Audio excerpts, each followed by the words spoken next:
আমরা অনেকে হয়তো বা মিস্টার বিনের নাম শুনে থাকবো। মিস্টার বিন কিন্তু অক্সফোর্ডের স্টুডেন্ট ছিল।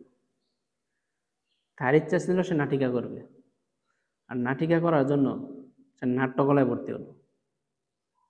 যে পরবর্তীতে কি হলো, তিনি ভালোভাবে ডায়লগ দিতে পারেন না।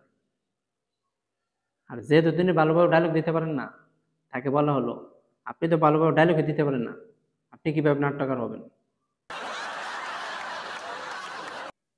তারপর সে নিজের মধ্যে এমন একটা চিন্তা ভাবনা আনলো যে আমি এমন নাটক করব যেখানে কোনো ডায়লগ দিতে হবে না। আর আপনি বর্তমানে তাকে দেখতেছেন, সে যেই নাটক করে সেখানে ডায়লগ তো দূরের কথা, কোনো শব্দ নেই, তার কিছু বলতে হয় না। আর এখান থেকে আপনি কি বুঝলেন? আপনার যদি প্রবল মনোবল এবং ইচ্ছা শক্তি থাকে, আপনি যেটা চান সেটাই সম্ভব। হয়তোবা আপনি যেভাবে বাহ্যিক দৃষ্টি দেখতেছেন এইভাবে সম্ভব না, আপনি একটু চিন্তা করেন, এটা আপনার দ্বারা সম্ভব, হয়তো অন্য কোনো উপায়। যেমনটা মিস্টার বিন করেছিল, ডায়লগ ছাড়াই দুনিয়াতে সে এখন ফেমাস।